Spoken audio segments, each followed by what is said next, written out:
Então, oficialmente, boa noite, pessoal. Mais uma aula de botânica sistemática, né? De vez em quando eu vou olhar para um lado, mas é que está com outra tela de computador aqui, tá? E os slides são projetados aqui, então não achem que eu estou perdendo a noção da realidade, não. Estou com vocês, tá bom? E hoje, pessoal, eu acho que a gente entra na parte da sistemática, da botânica sistemática em si, que é mais interessante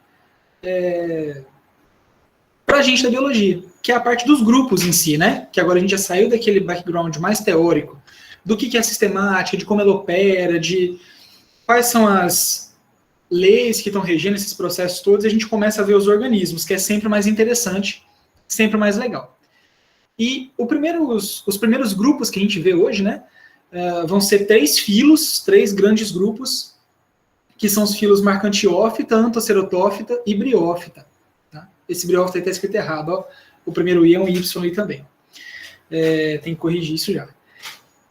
E sobre esses grupos, algum desses nomes você já tinha ouvido falar? Marcantiófita, Anthocerotófita e Briófita? Só briófita. Só briófita. Briófita só. Foi um coro, foi bonitinho agora. Só briófita, né? O que a gente já começa a reconhecer, gente? A partir de hoje, nós vamos falar justamente desses grupos que vêm surgindo de plantas terrestres. Então aqui a gente está falando numa ordem de surgimento evolutivo. Vamos escrever mais uma vez, onde quer que a gente faça as nossas anotações aí, que a gente não está falando de uma ordem de grau de evolução. Não existe planta terrestre mais evoluída uma que a outra, certo? Se todas existem, se todas são espécies viventes, todas estão no mesmo grau evolutivo, vamos dizer assim. Existem plantas mais complexas que outras? Sim. Isso é diferente de ser mais evoluída do que outra, beleza? Então a gente começa tratando desses grupos que foram provavelmente os primeiros grupos de plantas terrestres a surgir. E lembrando que aqui na botânica sistemática, nós só vamos falar de grupos que estão vivos, tá? A gente vai deixar para falar de grupos extintos um pouquinho lá em Paleonto. Então a gente não fala de grupos fósseis de planta, porque daí ia ser assim, 200 mil aulas para a gente poder cobrir esses grupos, né? Então a gente fala de grupos que têm indivíduos, né, que têm espécies representantes viventes. E para a gente começar a entender, né, como funciona essa dinâmica, a gente precisa reconhecer que existem alguns estágios, algumas fases na evolução das plantas terrestres. Tá? E no primeiro momento nós vamos falar desses três estágios. Então a gente tem esse primeiro estágio das primeiras plantas terrestres, que vão ser o que a gente comumente chama de briófita. A gente já vai ver por que eu estou falando comumente, né? Que surgiram cerca de 475 milhões de anos atrás, são representadas no registro fóssil através de esporos, que são estruturas bastante rígidas, de relativamente fácil fossilização. Depois nós temos o surgimento de plantas vasculares sem sementes, cerca de 425 milhões de anos atrás, e há cerca de 390 milhões de anos atrás, essas plantas vasculares sem sementes vão se diversificar. Então, durante muito tempo, durante o Carbonífero, né, até um pedaço ali do Cretáceo até, a gente tem uma dominância muito grande de plantas vasculares sem sementes nas floras mundiais, né, ou seja, plantas que já exibiam vasos condutores, não tinham sementes ainda, mas tudo isso começa lá com as briófitas, que são plantas avasculares. Então a gente já pode lembrar que a principal diferença das briófitas para esses outros grupos vai ser a ausência desses tecidos extremamente especializados, tá?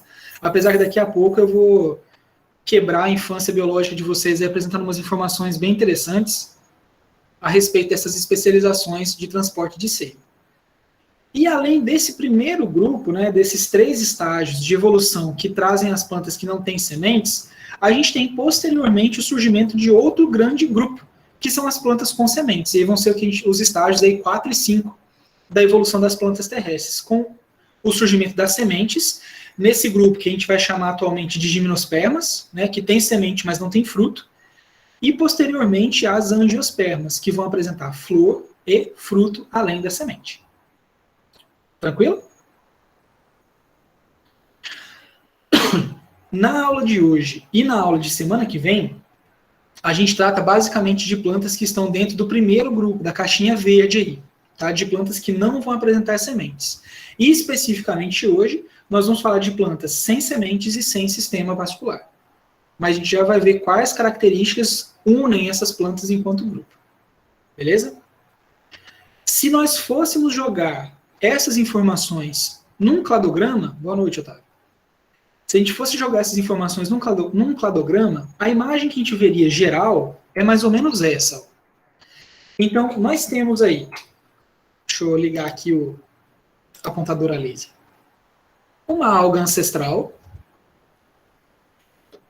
Nesse ponto, a gente já tem a divisão de dois grandes grupos, né? Aqui a gente tem as algas vermelhas como um grupo externo, e temos como grupo interno clorófitas, carofícias e embriófitas. Vejam que esses três grupos, clorófitas, carofícias, as carófitas, né, e as embriófitas, são oriundos de um mesmo ramo desse cladograma. Até aqui tudo bem? Então, todos esses grupos são efetivamente um táxon, né? Eles são um agrupamento filogenético com um ancestral comum. E a esse grupo, que é composto pelas clorófitas, pelas carofícias e pelas embriófitas, nós damos o nome de viridiplanta. É um sub-reino do reino planta, tá? Que vai agrupar as clorófitas, as carofícias e as embriófitas. Dentro de viridiplanta, nós temos o grupo das estreptófitas, né, que são justamente as carófitas e as suas irmãs embriófitas. E mais reduzidinho aqui, temos as embriófitas. Quais vão ser as características que vão juntar essa galera no mesmo espaço? Então, no mesmo espaço filogenético, vamos dizer assim, né? Quando a gente pensa em viridiplanta, né, nós vamos pensar na presença de clorofila, amido como substância de reserva, e os cloroplastos com tilacoides, bem organizados, bonitinhos, né, lá nas membranas, aquelas bolsinhas de endocloroplasto. Vamos relembrar lá da morfologia. Então, essas três características são comuns a todos esses grupos.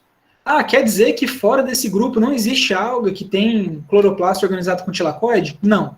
Tá? Por exemplo, as euglenófitas têm cloroplastos com tilacoides bem bonitinhos, porque na verdade elas fizeram uma endossimbiose secundária de uma alga verde, e aí então são as euglenófitas fotossintetizantes. Mas nesse conjunto de características,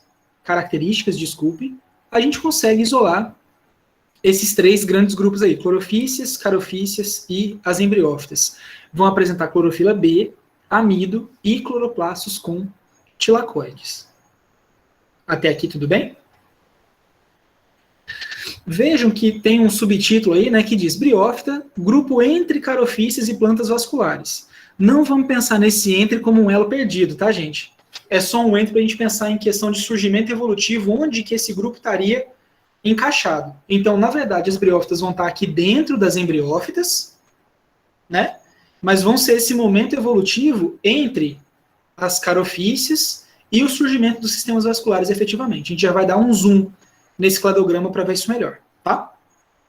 Então, se a gente sai desse grupão e começa a seguir para grupinhos cada vez menores, a gente vai chegar aqui em Streptófita, que vai ter como características comuns estrutura basal dos flagelos, e lá nos peroxissomos, que são organelas celulares de digestão celular, a gente vai encontrar uma enzima chamada glicolato oxidase. Então, além de ter clorofila B, além de ter amido, além de ter cloroplasto com tilacoide, essas duas características vai fazer com que eu separe esse grupo das Streptófita das clorófitas. Por isso que eles estão no mesmo raminho aqui. Massa?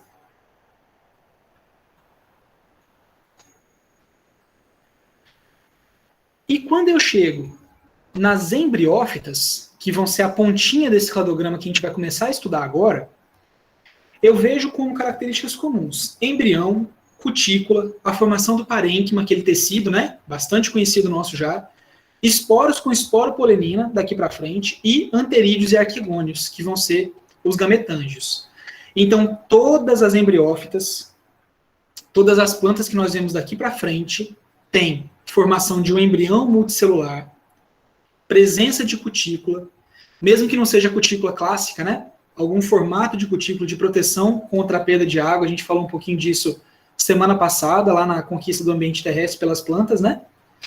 A presença de esporopolenina nos esporos e a formação de anterídeos e arquegônios como gametângios.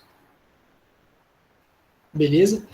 Peço que vocês vão recuperando na mente de vocês aí essas palavras estranhas. Gametângio, esporófito, gametófito, que a gente vai ver ao longo da aula de novo, mas já vamos fazendo esforço para tentar recordar o que é isso, o que significa isso dentro daquele ciclo de vida, né?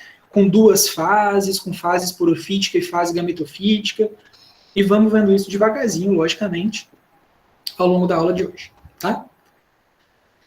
Se a gente pega esse cladograma ainda e dá mais um zoom, ou seja, vai um pouquinho mais dentro, nós vamos encontrar uma estrutura mais ou menos assim, ó. Então, vejam que aqui agora a gente está vendo todo o ramo das embriófitas, certo? Que era só uma pontinha lá no cladograma anterior, agora a gente já consegue ver mais divisões. Tranquilo? Vejam o número de grupos de plantas que formam aí as embriófitas. Então, nós vemos pelo menos 3 linhas aqui, né? Hepáticas, musgos e antóceros. Vemos 2 linhas aqui que a gente não tem uma resolução muito clara filogenética, né? Então, saem de um ponto polifilético aqui, de gêneros que já estão extintos. E temos aqui as traqueófitas, que são as plantas vasculares. Se a gente der uma notadinha, vão existindo características que nos ajudam a separar esses grupos, né?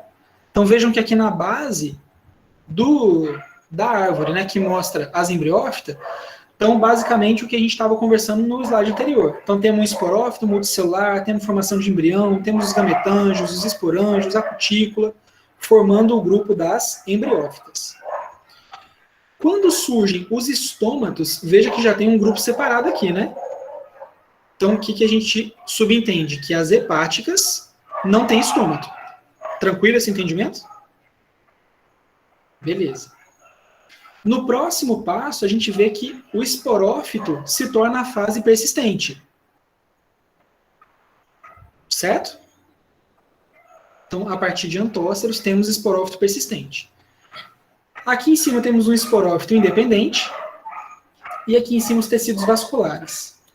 E olha que interessante, quando a gente olha só esse pedacinho aqui, que nessa caixinha vocês veem uma chave juntando essas 3 linhas independentes, né, no clado aqui das embriófitas, e chamando de briófita, entre aspas. O que isso vai significar para a gente, filogeneticamente falando, gente? Que o que a gente chama de briófitas, que é o que a gente vê no ensino médio, basicamente, até agora, se trata, na verdade, de um grupo parafilético. Ou seja, eu tenho 3 grupos com origem evolutiva distinta, juntos no mesmo grupo, que a gente acaba chamando de grado, né? Porque eles apresentam algumas características morfológicas similares. Beleza?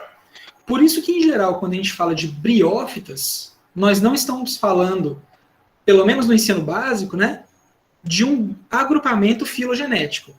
A gente está falando de um agrupamento morfológico, ecológico, mas que não tem necessariamente a mesma origem evolutiva, não é um raminho só. Diferentemente, quando eu olho aqui, ó, as traqueófitas, todo mundo vem do mesmo ponto, do mesmo ramo. Tudo bem até aqui? Então, isso significa que, apesar de parecerem a mesma coisa, as briófitas são bem diferentes entre si, quando a gente pensa nesses 3 grupos. Tá? E esses 3 grupos são os que começam a colonizar os ambientes terrestres. Então, quando a gente volta a olhar para eles, a gente percebe que nós chamamos de briófitas 3 filos bastante diferentes. Então, dentro desse grupo briófitas está o filo marcantiófita, que a gente pode chamar em português de hepáticas, o filo antocerotófita, que são os antóceros, e o filo briófita, que são os musgos. E aí, se a gente for pensar filogeneticamente, somente o filo briófita são as briófitas, apesar de a gente usar esse nome popular para agrupar todos esses organismos diferentes nesse mesmo guarda-chuva nomenclatural. Beleza? Até aqui tudo bem?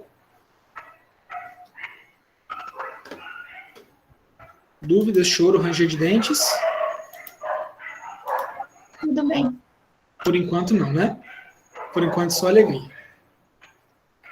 Mas, apesar da gente não ter um agrupamento filogenético entre esses 3 filos, nós temos algumas características comuns, algumas características gerais, tá? Que vão permitir que a gente trate esse grupo de maneira relativamente homogênea. Então a gente pode pensar primeiro em forma do corpo. Então, como são essas plantas, gente? Essas plantas são pequenas, certo? Tem um pequeno tamanho realmente, aí, centímetros. Estão sempre ligadas a áreas mais úmidas e tem fases do ciclo de vida duradouro diferentes de outras plantas, das traqueófitas, no caso. Indo um pouquinho mais a fundo, se a gente vai ser um pouco mais específico na morfologia, a gente vê que as hepáticas e os antóceros, elas tendem a ter essa consistência mais talosa. Não existe uma diferenciação muito clara de órgãos. Se a gente olha numa árvore, a gente vê perfeitamente, né? Caule, folhas, flor, fruto, numa angiosperma. Aqui nas briófitas, não necessariamente a gente vai ter essa divisão tão clara. Então a gente pode observar a formação dessa estrutura que a gente chama de talo, que apesar de ter um crescimento complexo, multicelular, não tem muitas estruturas diferenciadas, principalmente aqui no caso das hepáticas e dos antóceros. Certo? Então, o filo marcantiófita e o filo antocerotófita vai ter essa consistência, essa aparência mais talosa. Já as briófitas vão ter essa aparência um pouquinho mais folhosa. Então, vão formar essas estruturinhas que parecem folhas. Por que eu estou falando parecem? Porque aqui nessas estruturas a gente não tem uma divisão e uma organização clara dos tecidos como a gente tem nas folhas das traqueófitas. Então, se a gente for retomar aquele conteúdo lá de morfologia, pense naquele corte transversal da folha. Então, a gente tem a epiderme, tem o parênquima palissádico, tem os feixes vasculares, o parênquima lacunoso e uma outra epiderme. Epiderme de cima, parênquima, feixes, epiderme de baixo. Essa diferenciação estrutural não acontece aqui dentro dos tecidos das briófitas, tanto que elas são feitas basicamente de parênquima. Todas as células têm basicamente o mesmo formato, as mesmas dimensões, sem muita diferenciação. Tá? Apesar disso, as briófitas em si vão apresentar algumas estruturas bastante importantes, como esses rizoides, caulídeos e filídeos. Então aqui está uma briófita que é bastante usada como organismo modelo, que é uma planta do gênero Fiscomitrella, e a gente consegue observar aqui os rizoides, que são essas estruturas semelhantes à raiz, e aí o próprio nome já ajuda a gente a pensar nisso, tá? Tudo que é oide é no formato, né, de alguma coisa. Quando a gente fala assim, é uma estrutura trapezoide, então que lembra um trapézio. Então se é rizoide, é uma estrutura que lembra uma raiz, beleza? O caulídeo, que é um caulezinho bem delicado, e um filídeo, que é essa estrutura que lembra a folha.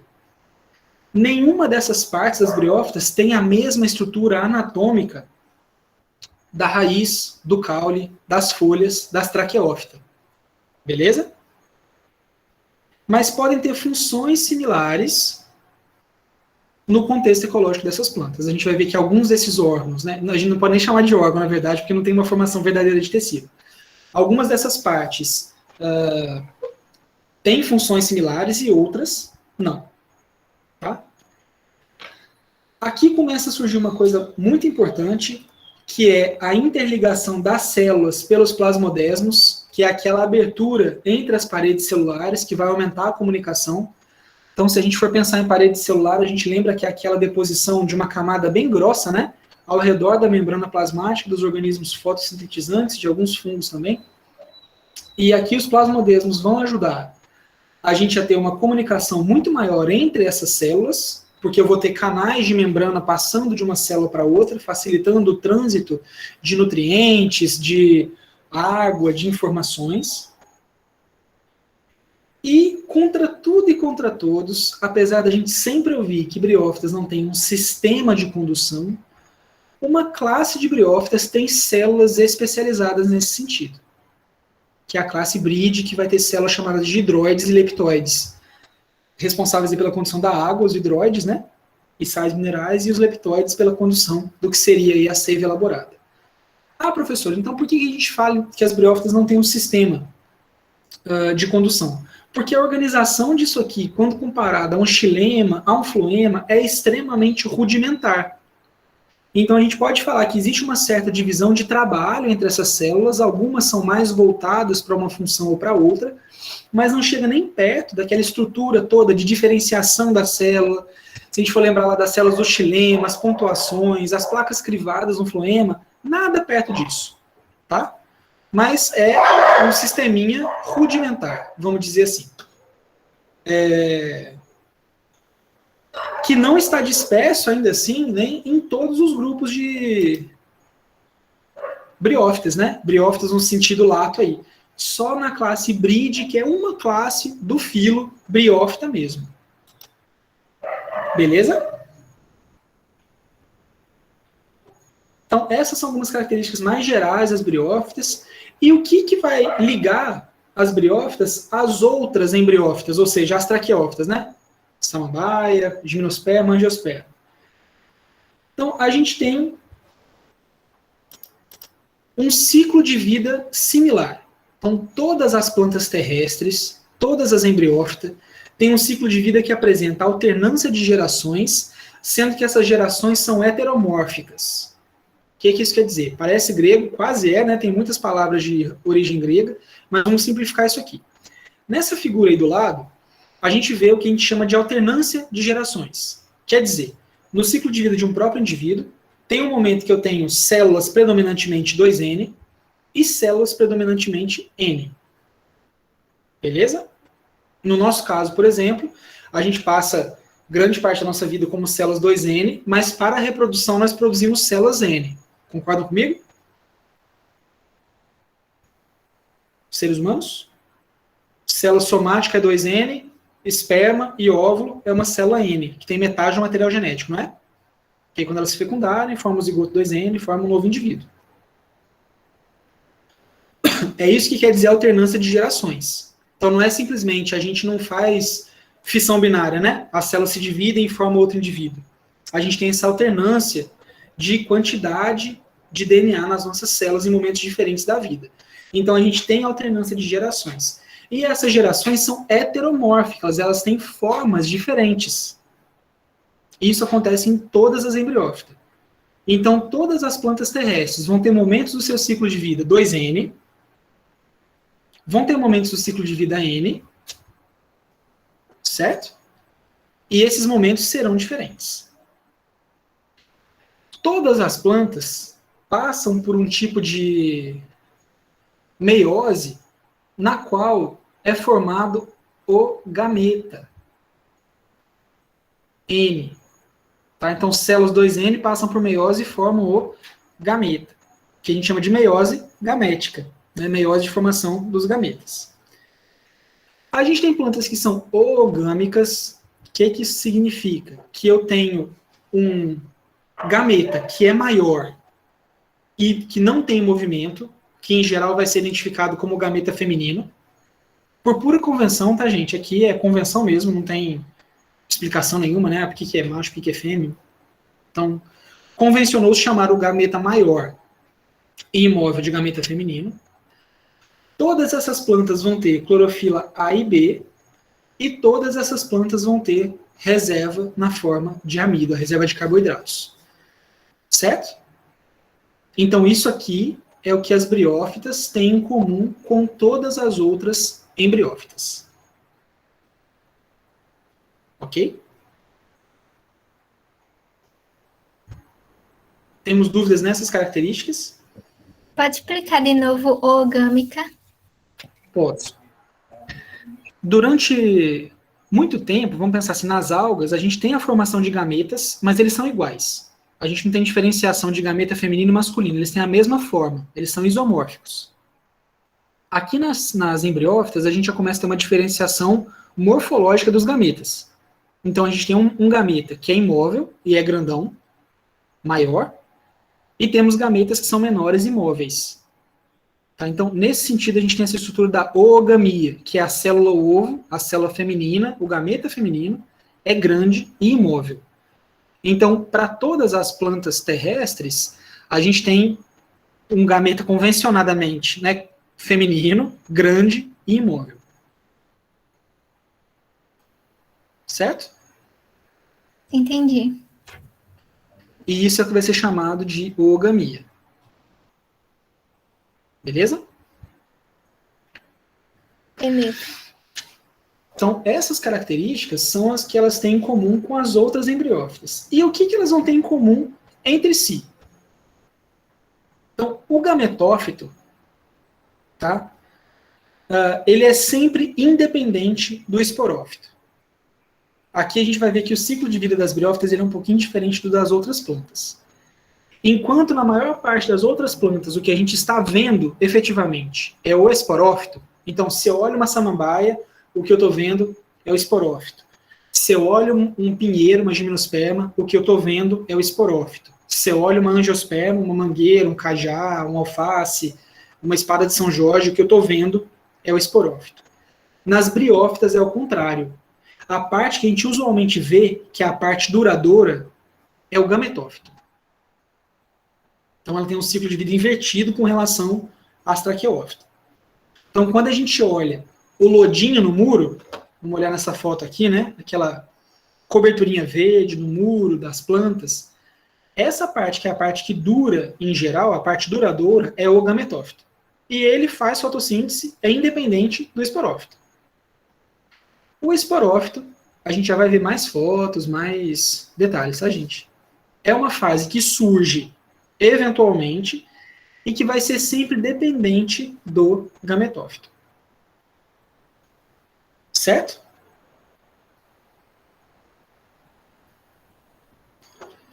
Ao contrário, vamos pensar numa angiosperma. Então eu tenho a árvore lá, ela está de boa, de repente ela vai florescer, né? Lá dentro da flor, para o caso das angiospermas, é onde eu vou ter o gametófito. E ele vai ser totalmente dependente do esporófito, que é a árvore, que faz a fotossíntese e manda nutrientes lá para a flor. Aqui nas briófitas é o contrário. O gametófito é quem está fazendo fotossíntese, é a parte verde, a parte duradoura, e ele vai sustentar o esporófito. Tá? Então a gente tem um ciclo de vida inverso com relação às traqueófitas. Reforçado aqui nessa frase, a geração gametofítica é a predominante. Então, os corpinhos de briófita que a gente vê na natureza são aglomerados de células N, gametofíticas. E eu vou ter essa aderência ao substrato por essas partes um pouquinho diferenciadas dessas plantas, que são os rizóides. Aqui a gente não tem raiz, efetivamente. Aí nós vamos reforçar isso, mas essa é uma das principais diferenças. Nas briófitas, os rizóides não têm função como a raiz de absorção de nutriente. Eles têm unicamente função de fixação. Porque essas plantas absorvem nutrientes pelo corpo todo. Tá? Por isso que a gente não pode chamar de raiz.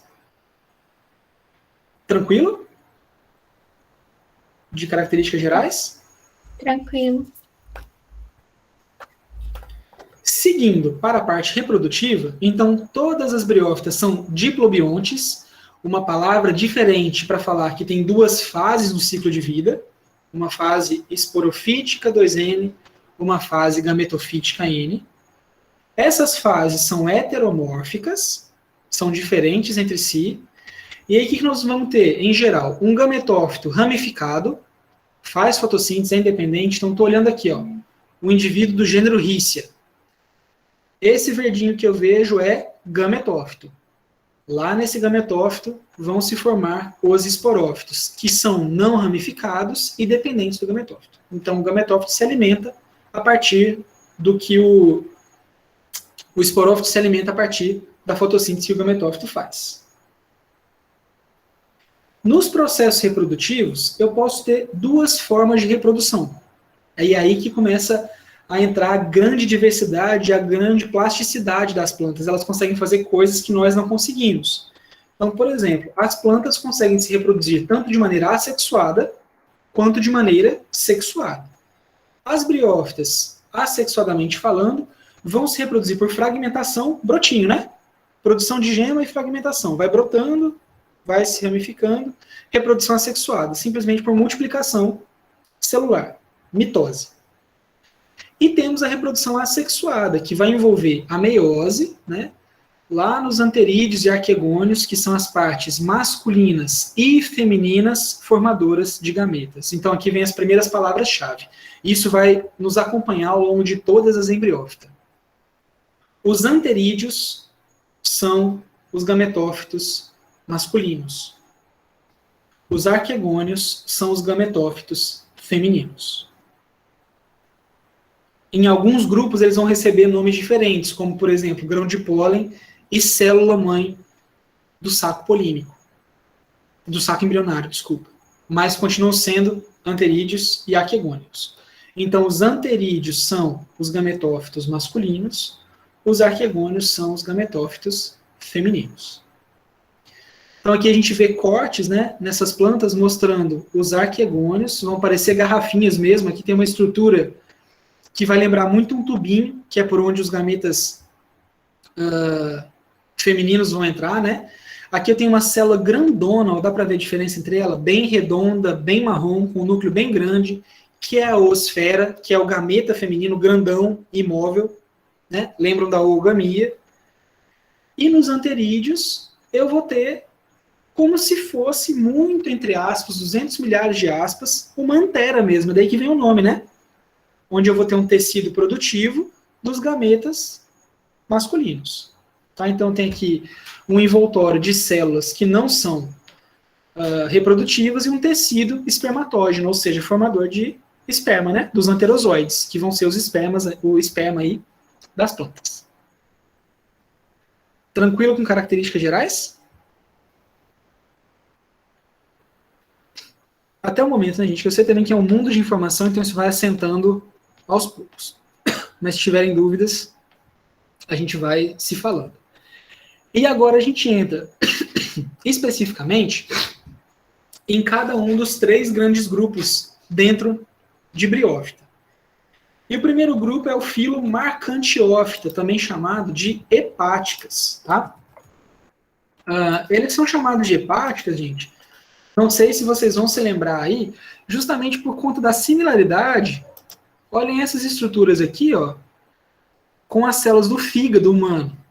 Então, é assim, na verdade, um golpe de vista, porque o fígado humano tem vários núcleos, né? Quando você olha a célula no microscópio, quem olhou essas células aqui achou que parecia com a célula do fígado e chamou essas plantas aí comumente de hepáticas. Tá? Então, a gente vai ter cerca de 5.200 espécies dentro desse filo. E o que vai separar as hepáticas dos outros grupos? Então, quais são as apomorfias, aquelas características que são exclusivas das hepáticas? Primeiro, a presença de estruturas que a gente chama de elatérios. Então, aqui, nessa primeira foto, nós temos a presença dos esporos e dos elatérios. Os esporos, todas essas bolinhas que estão coloridas aí dentro. E os elatérios, estão vendo essas estruturas mais verdinhas aqui, ó, nas paredes celulares? Tem vários lugares, ó,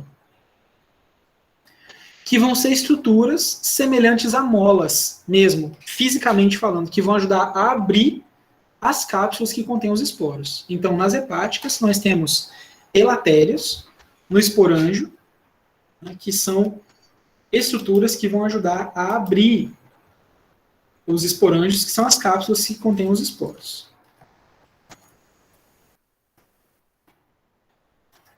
Além disso, como uma outra apomorfia das hepáticas, nós vamos ter o armazenamento de corpúsculos muito característicos de óleo nas células dessas plantas. Tá? Então nós temos como reserva, muitas vezes, a formação de corpúsculos de óleo, que estão sendo demonstrados aqui nesse corte também. Vamos trazer isso agora um pouquinho mais para o macro, né? Aqui a gente está vendo um tanto de foto de tecido, então vamos dar uma olhada na cara dessas plantas um pouquinho mais macroscopicamente. Mas lembrando que esse macroscópico é isso aqui, tá? Então, macroscopicamente minúsculas. Essa é a cara comum das hepáticas. O que a gente pode observar nessas fotos? Nós observamos gametófito, que é essa parte talosa, que está parecendo uma folhinha de alface aí, certo? Tanto aqui como aqui, e vemos esporófitos, que são essas estruturas um pouco mais afiladas aqui, parecendo um guarda-chuvinha. Beleza? Nesse detalhe aqui, a gente tem a presença só de um pedacinho de gametófito. Tá? Então, essa é a cara das hepáticas. Não são plantas muito comuns para a gente aqui, tá? Vão ser plantas de lugares bem, bem úmidos. A gente não vê comumente na nossa região. Então, quando a gente olha para as hepáticas, o que a gente vai saber de diferença? Os gametófitos dessas meninas podem ser talosos ou folhosos, né, ter o aspecto de folha, mas muito mais comum ter o aspecto de talinho mesmo, desse conjunto de células não muito diferenciadas. Vão se desenvolver diretamente dos esporos. Aqui é uma coisa bem interessante, gente. Essa palavra protonema é uma palavra que vai aparecer algumas vezes, e é como se fosse um estágio inicial dos grupos de briófita. Então, para as hepáticas, o protonema é bem reduzido. Não tem esse estágio muito inicial. Rapidamente as células se desenvolvem, formando logo o gametófito. Então, é como se o esporo formasse diretamente o gametófito, sem passar por essa fase de protonema. Os gametófitos podem ser unissexuados ou bissexuados. Então, dentro do mesmo indivíduo, eu posso ter a formação tanto de anterídeos como de arquegônios. Isso vai depender da espécie. Algumas espécies vão ter indivíduos macho e indivíduos fêmea, outras espécies vão ter indivíduos hermafroditas. Vou ter células com vários cloroplastos. Tá? Que está repetido aqui, né? Células com numerosos cloroplastos e vários cloroplastos por célula, mesma coisa. Então, aqui nesse detalhe, a gente vê o seguinte, ó, aqui em cima temos um gametófito, que é diploidia N. Esse gametófito vai desenvolver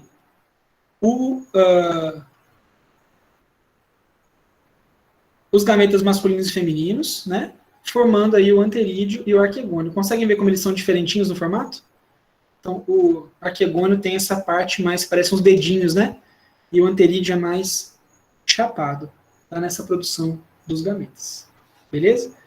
E aí, depois da fecundação, entre anterozoides e eosfera, a gente vai ter a formação do esporófito, que é um esporófito bem simples, sem muita organização celular, que vai ter um crescimento definido, ou seja, ele não cresce indefinidamente, e que dentro da cápsula, né, efetivamente, não forma tecidos estéreis. Tudo que está aqui vai ser ligado para a reprodução.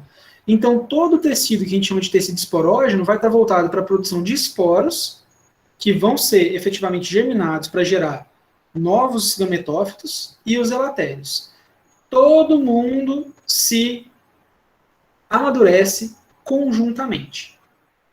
Beleza? E eu não vou ter estômatos nesse esporófito também.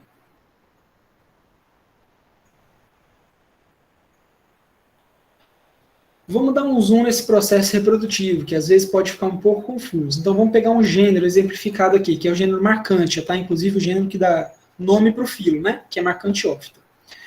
Na reprodução assexuada, a gente pode ter, mais uma vez, fragmentação, né? A partição de pedacinhos formando novas plantas, e a produção de gemas nessas áreas especiais, os gametófitos, que a gente vai chamar de conceptáculo. Parece um copinho, né?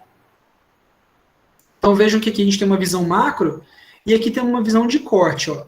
Então é uma planta bem simples, a gente vê que não tem nem muitas células formando as camadas dessa planta, né? E esse conceptáculo está cheio de gemas, que são essas células com potencial totipotente, muito similares aos meristemas, tá? Que a gente viu lá em morfologia, que vão se reproduzir e gerar uma nova planta. Tranquilo? A sexuada é sempre muito de boa, né? Porque basicamente é reprodução celular. Onde é que o bicho pega? Na sexuada. Então, vamos acompanhar esse ciclo de vida. Tá?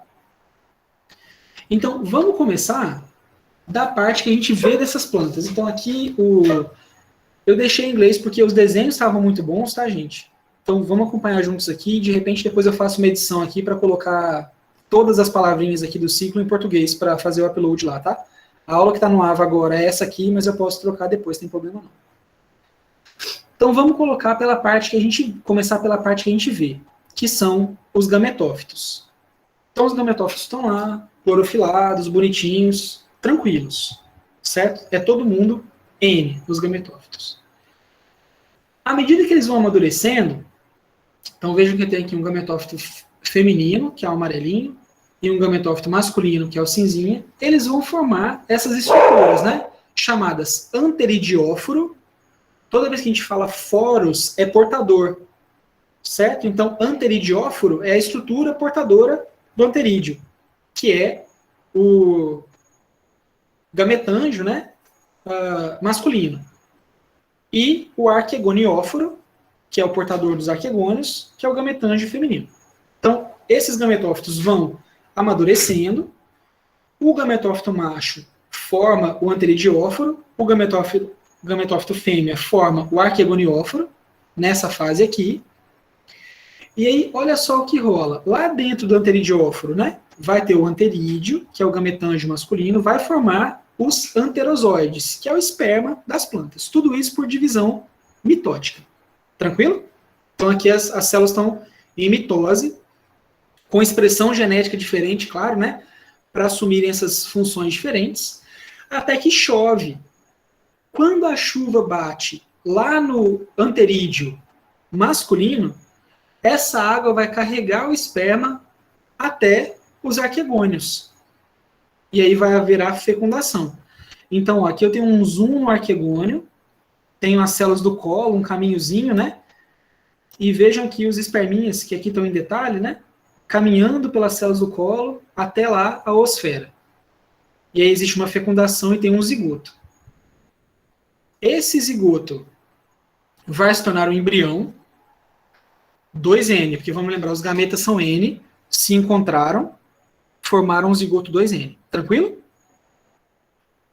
Esse zigoto vai crescendo, bonitinho, as células vão se dividir. Então, ó, aqui de um zigotinho, a gente tem um zigotão, que é o esporófito, que é justamente essa fase que não dura muito. O esporófito maduro vai sofrer meiose aqui dentro, né? Então, formando os esporos, e esses esporos vão germinar em novos gametófitos. Beleza? E aí começa tudo de novo. Não tá beleza onde, Williams? Vamos repetir, professor? Só peguei até a parte da água. Tá, então vamos lá. Gametófito jovem, fase duradoura das hepáticas. Todo mundo aqui tem célula N, tanto gametófito feminino quanto gametófito masculino, certo? Então lá existindo, a parte verdinha, começam a crescer e amadurecer. Então, nesse caso aqui, nós temos diferenças, né? De gametófito macho para fêmea. Podia ser tudo na mesma planta, tá? Podia ser uma planta hermafrodita. Aqui temos plantas separadas. As plantas vão formar os anteridióforos, que são as estruturas que portam os gametângios masculinos, os anterídeos, tá? E também os arquegonióforos, que vão portar os arquegônios, os gametângios femininos. E aqui dentro de gametângios se produz gameta. Os gametas masculinos, que aqui estão sendo chamados de esperma, né? São os anterozoides. Os gametas femininos, a oogônia, que aqui está sendo chamada de ovo, no termo em inglês. Como que o esperma, como que os anterozoides vão chegar lá nos arquegônios? Através da chuva. Essas plantas são dependentes de água para a reprodução.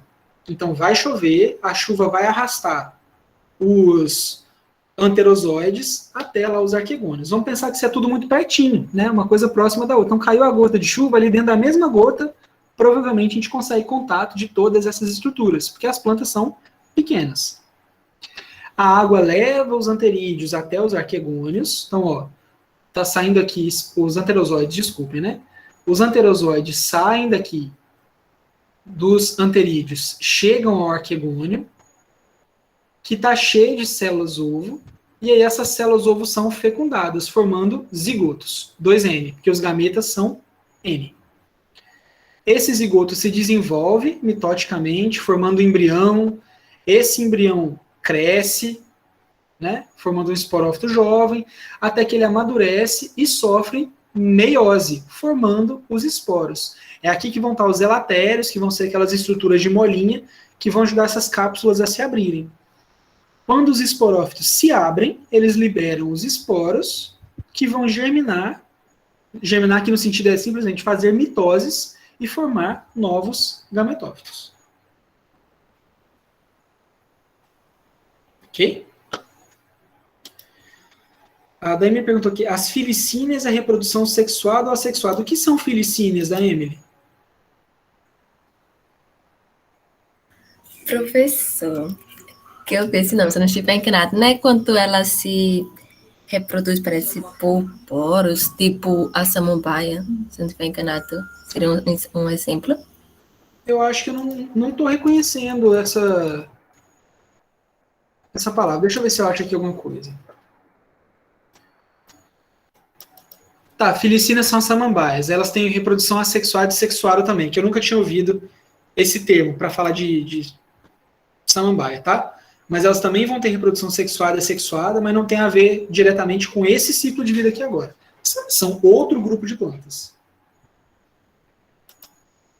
Foi que Beleza? eu entrei no meio da aula, que aqui estava sem energia. Aí eu vi só a imagem, eu achei que fosse uma samambaia. Não, estamos ainda falando de briófita. Não chegamos em samambaia, tá? Não tem samambaia na aula hoje. Só semana que vem. Então me confundi com a foto. Isso. Tranquilo o ciclo de vida aqui, pessoal? Pode falar, Brenda. Professor, quando ele sofre meiose, essa parte eu não entendi. Aí vai formar um anterídeo ou um arquegônio, não é isso? Bora, ó. Na verdade, isso vai ser um passo antes, porque quem sofre meiose é o esporófito, que é 2N. E a meiose vai gerar esporos. Então, a meiose está aqui, ó. Nesse momento aqui, ó. Então, os gametas formaram o zigoto. Esse zigoto vai originar o esporófito, que é justamente a fase que não dura, que é passageira na fase do ciclo de vida dessas plantas. Então, esse zigoto vai se multiplicar, né, via mitose, aí sim, vai formar um indivíduo maior. E esse indivíduo maior, essas células vão sofrer meiose para formar os esporos. É diferente, por exemplo, da gente, que nós vamos sofrer meiose para formar os gametas, só que a gente tem o ciclo de vida invertido. A gente tem células somáticas que vão sofrer meiose, células 2N, e resultar em 4 células N. Aqui é o contrário, tá? Os esporos é que vão sofrer meiose para formar as estruturas que vão formar os gametas. Por isso que eles têm o gametófito duradouro e não o esporófito.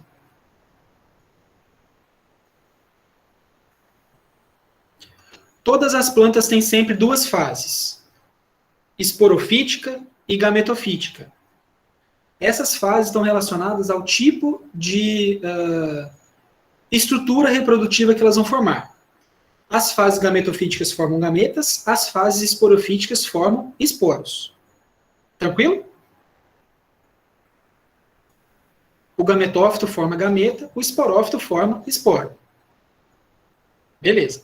Fase gametofítica forma gameta, fase esporofítica forma esporo. As briófitas têm como fase duradoura, a fase que a gente vê, o indivíduo que fica sempre presente, o gametófito. Ao contrário das traqueófitas, que tem como fase duradoura o esporófito. Então, quando eu olho para uma briófita, eu estou vendo o gametófito. A parte verdinha vai originar em algum momento gametas. Os gametas, não importa se é fase duradoura, se não é, são sempre N. O gameta é oriundo de meiose. Mesmo que a fase duradoura for gametófito ou for esporófito, não importa. O gameta é sempre N. Por isso ele é um gameta. Beleza? Nesse caso, aqui nesse ciclo reprodutivo, a gente tem 2 gametófitos, um masculino e um feminino. Podia ser um gametófito só com as duas estruturas. Ele podia ser hermafrodita. Só que uma estrutura vai produzir gameta feminino, outra masculino. O nome dessas estruturas? Arquegônio, produzindo os gametas femininos, que está aqui, ó, que é o ovo, e anterídeo, que vai produzir o gameta masculino, que é o anterozoide. Esses gametas também são N, e eles são formados simplesmente via mitose. Então, imagina que eu fosse uma briófita. Todo o meu corpo é N, eu estou produzindo células via mitose, que são N também, mas algumas células vão expressar genes diferentes, que vão fazer com que elas funcionem como gameta. E aí elas vão ter estrutura diferente e tudo mais. Mas a ploidia é a mesma. Certo? Quando tem essa parte madura dos gametófitos, né, a chuva vai fazer o papel de juntar todo mundo, juntar gameta feminino com gameta masculino. Quando os gametas se unem, aí eu tenho a formação do zigoto, que vai crescer, e ele é 2N, né, porque cada gameta é N, fecunda, faz um zigoto 2N. Esse zigoto vai crescer formando o esporófito. Então essa é a parte esporofítica do ciclo de vida das hepáticas. E aí o esporófito vai sofrer meiose lá dentro, formando gametas, formando esporos N. Esses esporos vão ser dispersos no ambiente, vão germinar via mitose e vão formar novos gametófitos. E aí começa tudo de novo. Agora eu entendi. Nossa, finalmente. Agora foi? Sim. Foi para todo mundo?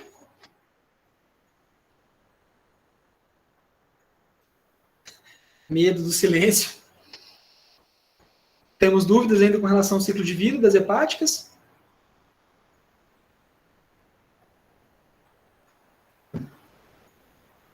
Bora, então vou continuar. Se tiver dúvida, a gente volta. Tá?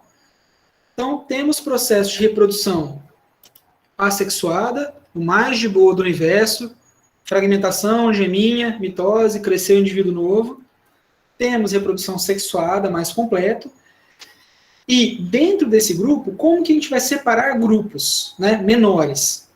Nas Marcantiófita, em geral, a gente vai dividir com relação à complexidade desses talos. Então, a gente tem um grupo formado pelas talosas complexas e um grupo formado pelas talosas folhosas ou simples. Quem vão ser essas plantas? Então, as talosas complexas vão estar ligadas à diferenciação de tecidos internos. Quando a gente olha, então, internamente essas plantas, a gente vai ter uma organização um pouquinho maior do que só um aglomerado de células. Tá? Os principais gêneros que a gente vai encontrar nesse grupo são gêneros Riccia, Riciocarpus e Marcantia, para nós aqui, tá? Muitas vezes, aqui aí é a surpresa, ó, a gente pode encontrar rícias que são briófitas aquáticas, certo? Boiando aí na superfície dos corpos d'água. Então eu tenho um talinho que é super fino, até 30 células de espessura, que vai ser diferenciado em porções superiores e inferior. Então a porção superior, que está mais exposta, vai ser uma porção mais fina, mais rica em clorofila, que é onde efetivamente a luz está chegando, né? A porção superior dessas plantas. E a porção inferior vai ser mais espessa e mais incolor, e é onde vai estar presente ali o rizoide, que no caso das terrestres vai ajudar a se ligar no substrato, né? E no caso das aquáticas vai estar ali ajudando na estabilidade dessa planta na lâmina d'água. Já aquelas que a gente chama de folhosas vão ter um aspecto de folhinha, não significa que sejam folhas, né? Mas elas vão ter esse aspecto mais folhadinho, aparece um raminho, né? Com folhas. E nós vamos ter um grupo que é bem diverso, né? Cerca de 4.000 espécies, e o filídeo é muito fininho, cerca de uma camada de célula só. Então é quase transparente. São plantas bem pequenininhas, né? Bem fininhas, e aqui a gente tem o que seria o gametófito e aqui o esporófito. Já as talosas simples vão ter essa cara, né, até uma cara de alga, né, que é só um conjunto de células bem fininho, mas aqui elas não vão ser algo justamente por essa alternância de gerações, a presença de clorofila B e tudo que a gente já viu que define essas plantas como briófita, apesar dessa, como hepática, né, Marcantiófita, apesar dessa cara. Então, esse grupo aí vai ter talos simples, bem achatados, né, e bem lobulados, que são essas divisões. Certo? Então, dentro de hepáticas, dentro de Marcantiófita, pode-se encontrar talosas complexas e folhosas e simples. Tranquilo?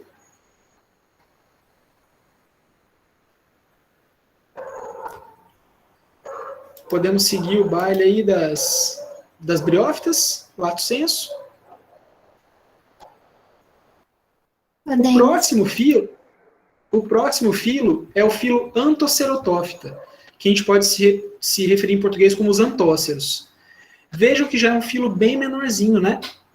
Se lá nas hepáticas a gente tinha cerca de 5.200 espécies, aqui nas Anthocerófitas, no filo Anthocerotófita, desculpem, gente, nós temos cerca de 300 espécies, né? Que estão aí entre 12 gêneros, sendo que o gênero mais famoso é o gênero Antóceros, que inclusive dá nome ao filo. Quais que vão ser as características que separam os antóceros das outras briófitas? Então, a gente vai ter uma organização meristemática basal, que é típica deles. Vamos ter estruturas que parecem elatérios, mas não são com relação à origem, por isso a gente vai chamar de pseudoelatério. Tem a mesma função, mas não se origina do mesmo tecido lá na hora da diferenciação celular. E vamos ter uma estrutura bastante importante nos esporófitos chamada columela, que vai ser uma coluna celular que sustenta os esporófitos, tá? Eles vão ter essa carinha, ó, de lodo mesmo, né? Cheia de pontinhos, parece um tapete felpudo. Então aqui a gente está vendo os gametófitos, que são basicamente essa geleia verde que a gente está vendo cobrindo a superfície, e os esporófitos, que são os fiozinhos verdes. Tá vendo que a gente já não tem uma estrutura que parece um guarda-chuvinha mais, né? Uma estrutura mais cilíndrica, mais comportada, vamos dizer assim. Então essa é a cara dos anthocerotófitas, tá? Então, os gametófitos vão ter uma forminha mais rosetadinha, assim, ó, parecem pétalas, né? Ó, parece um trevinho, apesar de não serem pétalas nem folhas, né? Vão se desenvolver também diretamente do esporo, sem a formação daquele estágio inicial que é o protonema. Podem ser unissexuados ou bissexuados, assim como as hepatófitas.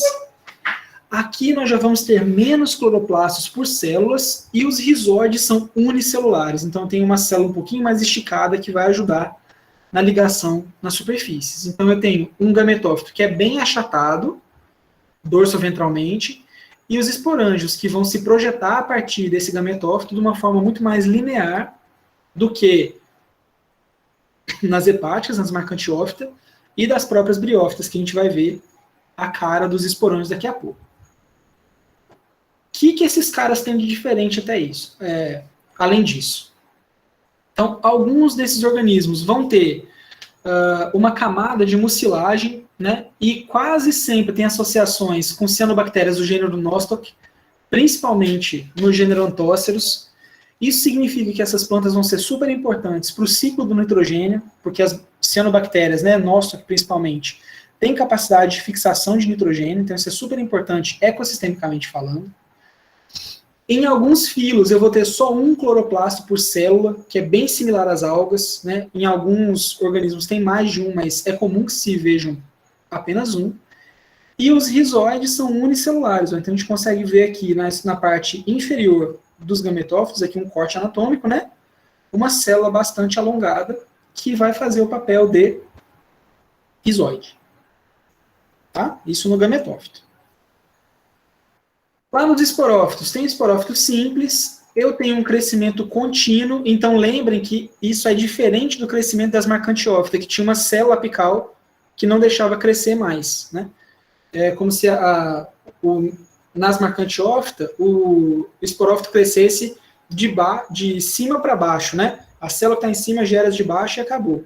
Aqui é o contrário, cresce de baixo para cima, eu vou acrescentando mais camadas, e isso faz com que eu não tenha um crescimento determinado, ele pode crescer bastante até formar a estrutura que vai efetivamente liberar os esporos, né? Os esporos não amadurecem todos de uma vez só, como era lá em marcantiófita. Aqui eu tenho uma gradação do ápice para a base de amadurecimento, então os mais antigos estão no ápice e vão amadurecendo de cima para baixo. O tecido esporógeno, né, que forma os esporos, vai ser formado por esporos e pseudoelatérios, que é uma estrutura com a mesma função do elatério, só não tem a mesmíssima origem, tá? Aqui eu já tenho estômato, então já tenho características diferentes, né, com relação à adaptação na vida terrestre.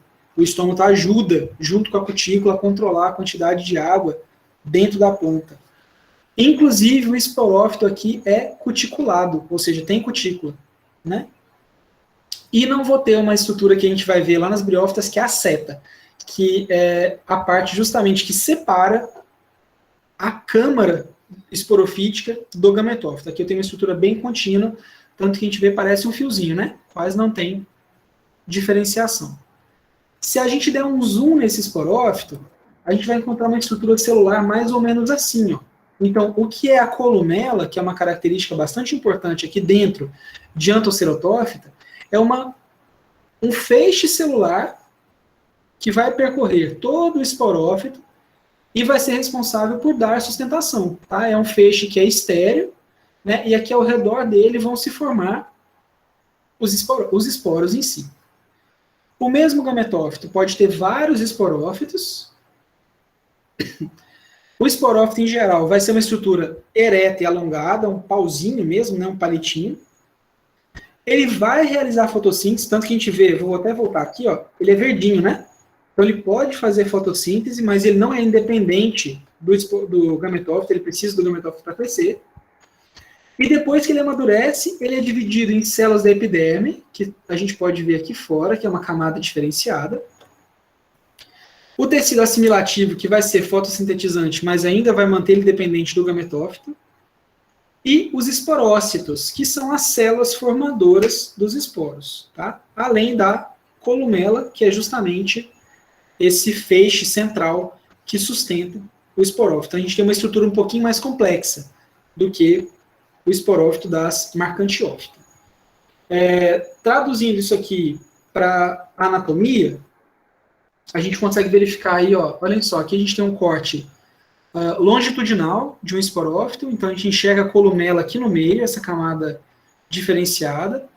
As células formadoras de esporos, né, os esporócitos e os esporos em si, encerrados pela epiderme. Aqui eu tenho a mesma estrutura, porém num corte transversal. Certo? Então, aqui desse lado eu tenho um corte assim, né? Aqui. O corte está assim. E aqui o corte está assim, nessa posição. E aí a gente consegue ver, mais uma vez, a epiderme, a columela bem aqui no centro, cercada por esporos. Tá? Para facilitar a nossa compreensão, a gente pode observar justamente essa imagenzinha, né?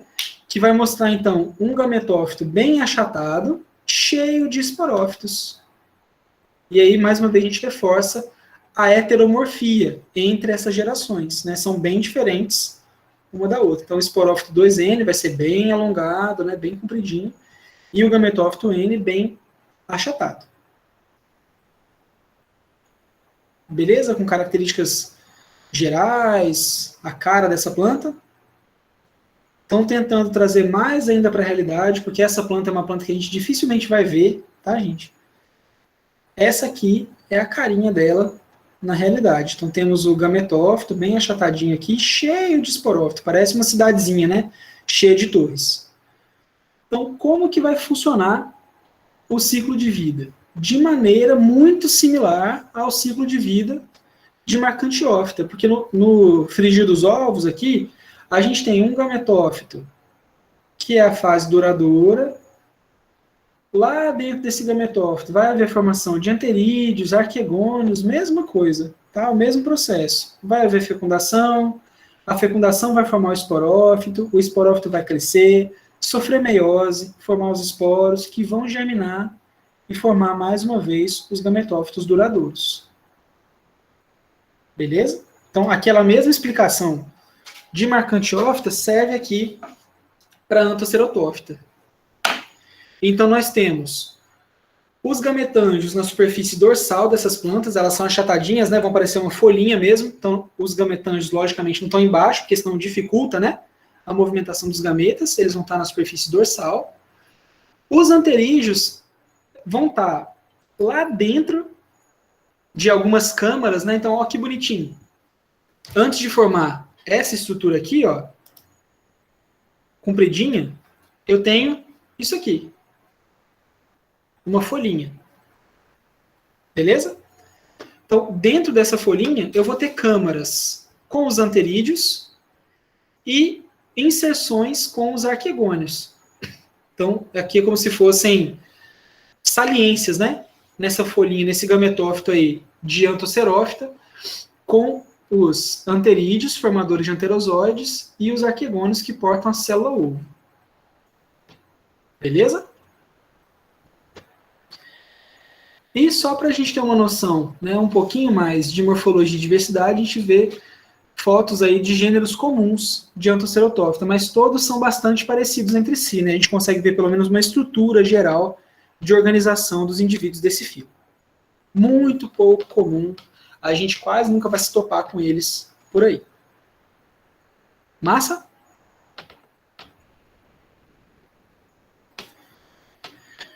E chegamos aí às rainhas das briófitas, e agora sim, né? O filo que até dá nome a esse grupo, que é o filo briófita, que são os famosos musgos. Então, todo mundo já ouviu falar de musgo em algum momento da vida, né, gente? Se você é criador de orquídea, você já ouviu falar de esfagno, porque ajuda a juntar umidade. Se você já caiu no lodo, você já caiu em cima dessas plantas. Se você já ouviu falar de turfa, você ouviu falar de musgo. E as briófitas têm uma grande diversidade, são cerca de 10 mil espécies, vão estar distribuídas em 5 classes, sendo que dessas 5 a gente costuma focar em 3. As classes Sphagnopsida, que são os musgos de turfeira, a classe Andreopsida, que são os musgos de granito, e a classe Bryopsida, que são os musgos pontos, são divos, não precisam de adjetivo. Tá? A estrutura dessas plantas é muito mais comum para a gente, porque a gente vê essas plantas com muito mais frequência. Se você presta atenção em plantas pequenas, certamente você já viu uma briófita. Se você não presta, passe a fazer esse exercício. Inclusive, já deixei lá no AVA para a gente uma atividade prática não obrigatória, tá? Que eu quero que a gente mais compartilhe as coisas. Então, a ideia é que a gente dê uma olhada aí em casa agora, para ver se a gente encontra alguma briófita, para a gente fotografar e compartilhar. Tá tudo lá e vai ser muito legal se todo mundo participar. Tá? Então, estruturalmente falando, as briófitas são mais complexas que esses outros filos, as briófitas reais, né? Filobriófita, com Y, nome chique. Então, a gente tem uma estrutura que, mais uma vez, tem o gametófito duradouro. Então, a parte duradoura do filobriófita também é o gametófito. E tem uma parte que é temporária, que é o esporófito. Esse gametófito vai ser composto por rizóide, filídeos e caulídeos. E o esporófito vai ser composto por seta, que é essa parte bem alongada, que vai segurar a cápsula. Então, gametófito composto por rizóide, filídeos e caulídeos. E esporófito composto por seta e cápsula. Beleza? Olhando mais de perto, uma foto um pouquinho mais real, essa foi tirada aí no meu quintal. Temos aqui ó, um tanto de gametófitos juntinhos, então os gametófitos são essas partes que se parecem com plantinhas mesmo, né? A gente vai enxergar como se fosse uma roseta, né? Parece um indivíduo que tem a filotaxia em forma de roseta. Então isso é o gametófito, e aqui eu tenho vários esporófitos em fases diferentes da sua maturação. Mais jovens e um pouquinho mais velhos. Qual que é a grande pegada dessas plantas? A gente pode falar que as briófitas, elas são organismos que estão adaptados, aí, na verdade, a um ambiente semi-aquático, vamos dizer assim. Elas são plantas terrestres, mas elas super dependem da água, né? Mas elas começam a colonizar a terra mais fortemente porque elas têm várias inovações super importantes para isso. Então, o que vai puxar essas plantas para um hábito mais aquático? Primeira coisa, elas podem absorver água e nutrientes por todo o corpo. Isso, em geral, vai acontecer no gametófito, que está representado aqui por essa barra com o número 1. Beleza? Porque é justamente a parte que dura mais tempo, que está presente o tempo todo durante a vida da planta. Além disso, ela não tem um órgão específico para captação de água. Então, aquele negócio assim, eu dependo tanto da água que eu não tenho nem algo específico para captar água, porque basicamente estou em contato com a água o tempo todo. Então, eu só vou ter briófitas, né, em geral, em lugares onde eu tenho umidade ou em lugares que não tem umidade, elas vão ser super diferenciadas para manter água no corpo. A gente vai ver isso. Tá?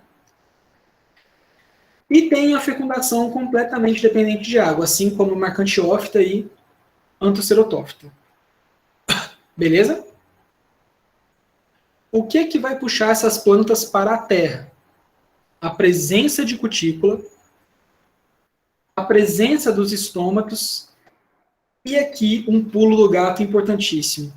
Esporos capazes de resistir à dessecação. E é isso que faz com que briófita tenha um sucesso maior em ambientes com menos água. Justamente porque os esporos podem ser dispersos e eles podem resistir um tempo de falta de água. Então, se Marcantiófita, se Anthocerotófita precisava de água quase o tempo todo, ambientes muito úmidos ou proximidade muito grande com o corpo da água, as briófitas podem passar um tempo dormindo. Fiz o esporo, meu esporo é resistente, se eu disperso esse esporo na seca, eu posso esperar ali até que venha uma cheia de novo para eu poder germinar e utilizar aquela área. Então elas acabam colonizando outros lugares com regimes diferentes de água. Né? Então elas conseguem avançar na colonização da Terra. Esses gametófitos vão ter essa característica de folhinha, né? Vão ser espiralados, ter uma filotaxia, entre aspas, porque não tem folha verdadeira, né? Como se fosse uma roseta, então a gente tem um detalhe aqui, né? De corte e um pedacinho de planta para observar a inserção dos filídeos, mas lá dentro é tudo muito indiferenciado. Então aqui eu tenho conjuntos, né? Segmentos de células dentro de um filídeo de briófita. Vou ter muitos cloroplastos por célula, os rizóides vão ser multicelulares, e aqui eu tenho o famoso protonema, que eu não vou encontrar nem em Marcantiófita, nem em Anthocerotófita, que vai ser essa fase inicial da formação do gametófito, até ele pegar no tranco e terminar de crescer mesmo. Tá? Vou ainda começar a tirar onda aqui dentro de briófita com umas formações estruturais diferentes. Então já começa a ter plantas num formato que a gente vai chamar de almofadado, que vão parecer uma almofadinha mesmo, e plantas mais penadas, com ramificações, entre aspas, mais uma vez, porque não são ramificações reais, né? Que parecem peninhas. Beleza? De qualquer forma, o gametófito sempre vai ser composto por caulídeo, filídeos e rizóides. Vão ser essas três partes centrais aí do gametófito. Os caulídeos vão ser clorofilados, né? Eles têm função fotossintética. Na maioria das vezes não há vasos condutores. Por que está escrito dessa forma aqui? Vamos lembrar que em briófita nunca tem vaso condutor. Mas na classe Bride, eu tenho células que podem desempenhar esse papel. Os hidroides e os leptoides. Não vão ser vasos em si como xilema e floema. Tá? Não vou encontrar nesses caulídeos tecido de sustentação. Não tem a menor presença de colênquima, de esclerênquima, nada disso aqui. Está longe de existir, evolutivamente falando, madeira. Já os rizóides, por sua vez, vão ter função de aderência. Se a gente voltar um pouquinho, a gente vai lembrar que as briófitas absorvem nutrientes e água pelo corpo todo. Então aqui eu não tenho uma função específica de absorção nos rizóides. Eles vão servir para estabilizar essas plantas nas superfícies. E são super funcionais. Tanto que se a gente observar, tem muro, né, que é a inclinação total, que as briófitas estão crescendo bem felizes ali, presas no muro. Tá? São compostos por filamentos de células. Então, diferentemente dos rizóides das anthocerotófitas, por exemplo, aqui eu não tenho um rizóide unicelular, né? São várias celulinhas formando esses filamentos que vão ajudar a planta a se estabelecer. Os filídeos vão ser inseridos no caulídeo, né, numa filotaxia rosetada, ou seja, alterna, espiralada, né? Tenho um filídeo só por inserção e ele gira ao redor do caulídeo. Eles são sésseis, não tem estrutura de pecíolo nem nada, é super simples a estrutura, né? Desculpem, gente. Vão ser muito delicados, em geral com apenas uma ou poucas camadas de célula, e podem ter esse espessamento central, que vai ser chamado de costa. Provavelmente tem, Willames, vamos fazer o exercício da prática conjunta lá em busca das briófitas. Fotografa ela aí e posta para a gente ver lá se é uma briófita mesmo ou não, tá?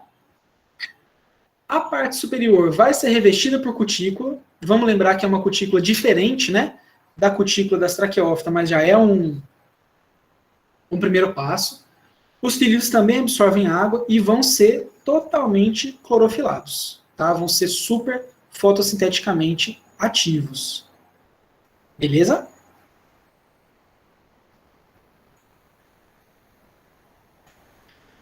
Nos gametófitos, mesma coisa. Vou ter gametões masculinos com os anterídeos, né?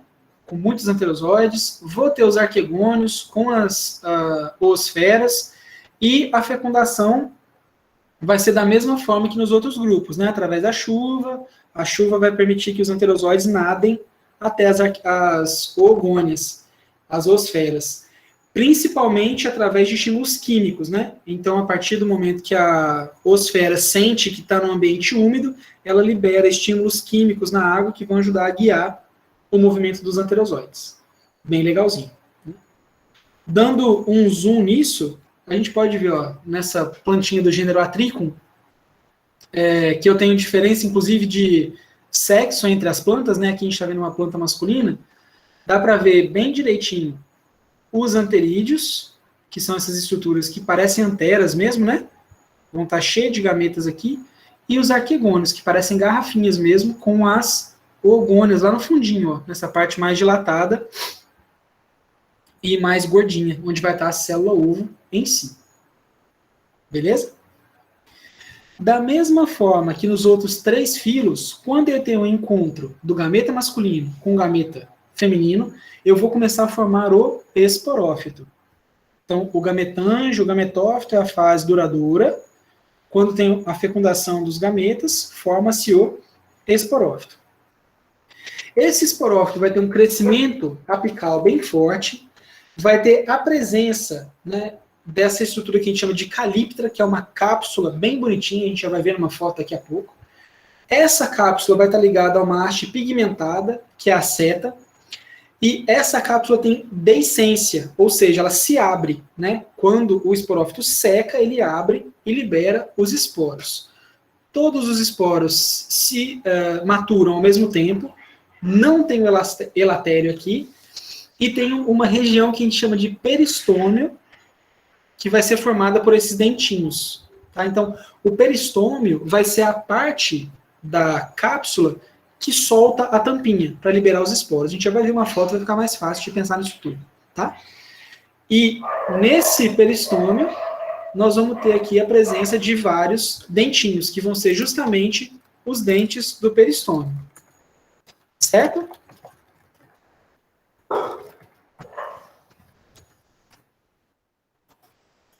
Até aqui, alguma dúvida? Então, vamos ver uma foto, para a gente começar a sedimentar tudo que a gente está falando aqui de estruturas. Então, esse é um esporângio de uma briófita. Então, a gente tem a seta, que vai ser essa estrutura alongada. Veja que aqui, várias das setas já estão secas, né? Elas já estão em fase de amadurecimento. Tá? Aqui a gente tem uma seta que ainda tem um pouquinho de clorofila, e na ponta da seta a gente tem a cápsula, a calíptra, o esporângio em si. Nas briófitas, em geral, ela vai ter essa pontinha, estão vendo? Que vai ser justamente o tal do opérculo. Vocês conseguem ver aqui, ó, que parece que daqui para baixo eu tenho uma consistência diferente do que daqui para cima? Ó, eu tenho uma pontinha, bem pontinha, que parece ser mais lisinha, né? Aqui parece que eu tenho algumas ranhuras, ó. Então, essa parte vai ser justamente a tampinha, que se solta na abertura da cápsula, tá? Aqui nós temos uma outra representação, é um outro gênero, que já teve a abertura daquela tampinha, e aqui sobra o que a gente chama de dentes do peristômio, que vai ser essa estrutura aqui, mas que aqui está numa posição um pouquinho mais fechadinha. Certo? Aqui a gente tem uma estrutura interna da seta também mostrando a posição dos leptóides, dos hidróides, conduzindo aí material para dentro do esporófito, tá? E aqui mais visões do esporófito em diferentes ângulos, né, para a gente entender melhor. Aqui no gênero politrico, no caso, ó, onde eu tenho os dentes do peristômio, que são esses dentinhos mesmo, né? E aqui dá para ver direitinho a parte que vai se abrir, ó, na cápsula para a liberação dos esporos. O formato dos esporófitos e toda a relação entre as partes dos esporófitos vão ser características para a gente diferenciar, inclusive, gêneros dentro do filo briófita, né, das famílias do filo briófita. Então, dá para a gente ver uma diversidade morfológica enorme nessas estruturas, né? Aqui a gente tem mais uma foto, ó, representando o gametófito, que é a parte duradoura, e o esporófito, que tem até uma cor diferente, né, no opéculo, na tampinha, que fecha a cápsula. Beleza? Como o filo briófita é o filo com maior diversidade, aqui a gente vai dar uma aprofundada nas classes. Então nós vamos ver aquelas 3 classes principais, né? A classe Sphagnopsida, a classe Andriopsida e a classe Briopsida. Lembrando que opsida é a terminação de classe, nomenclatura vegetal, né? Se a gente tiver dúvida, voltem lá na aula de taxonomia, tá? Então, a classe Sphagnopsida tem aproximadamente 400 espécies, são costumeiramente chamados de musgos de turfeira, tá? Ou os formadores da turfa. Já foram identificados aí com propriedades antissépticas, mas tem super importância, por exemplo, na produção, atualmente, né, de substâncias que retêm líquido e, ao longo do tempo evolutivo, vão formar tecidos envelhecidos que são capazes de ser usados como combustíveis, tá? No caso da classe Sphagnopsida, a gente tem o protonema bem projetado, que é essa fase inicial de formação do gametófito. Então, essa parte inicial de crescimento dos gametófitos vai ser bem diferenciada na classe Sphagnopsida. O que vai caracterizar essas classes? Então, eu tenho o gametófito, ele cresce de maneira ramificada, e eu vou ter ramos específicos, onde vão se formar anterídeos e arquegônios. Depois que os esporófitos estão maduros, eles liberam os esporos de forma explosiva, né, no sentido de dispersar esporos. Reprodução assexuada por fragmentação, né, normalmente. O gametófito ereto, e apesar de pouco comum, quando o protonema existe, ele é bem diferenciado. Então, uma definição mais exata de protonema é essa lâmina de células que vai crescer para formação do gametófito. O caulídeo dos esfagnos, né, é muito ramificado. E aqui, ó, está a parte talvez mais importante para essa propriedade de retenção de água. Os filídeos vão ter tanto células vivas quanto células mortas. E as células mortas vão funcionar como reservatório de água. Nos indivíduos da classe Sphagnopsida, costumeiramente os rizóides estão mortos, não são funcionais. Tá? Então vamos dar um zoom nessas folhinhas, nesses filídeos. Ó. Então tem um filídeo aqui, mesma coisa, né? Fininho, formado por camadas pequenas de célula.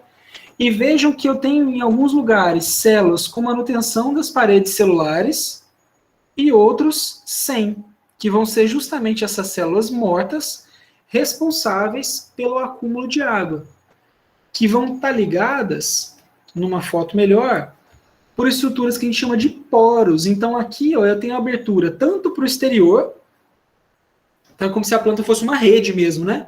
Ela tem abertura para fora e entre as células, e isso vai permitir com que ela absorva muita água, fique bem cheiona de água durante muito tempo. O esporófito aqui na classe Sphagnopsida, ele é um pouquinho diferenciado, tá? Olhem como a cápsula dele não tem aquela pontinha, né? Ela é mais esférica, mas tem uma seta esverdeada, né? Normal. E aqui dá para a gente notar, de acordo com essa figura aqui, ó, que eu tenho tanto cápsulas jovens como cápsulas que já estão mais amadurecidas, né? Então, durante o amadurecimento da cápsula, ela vai se estreitando até haver a liberação do opéculo para a liberação dos esporos. Então, na classe Sphagnopsida, eu tenho uma seta curta, esse filamento, né, que liga o gametófito à cápsula é curtinho, é mais gordinho, né, não é tão delgado assim. Não tenho dentes do peristômio, vejam nessa cápsula aberta aqui, sem opéculo, não tem aquela estrutura de dentinho fechando essa cápsula. E a abertura se dá por esse aumento de pressão lá dentro, né, que é regulado pela diferenciação no fluxo de água.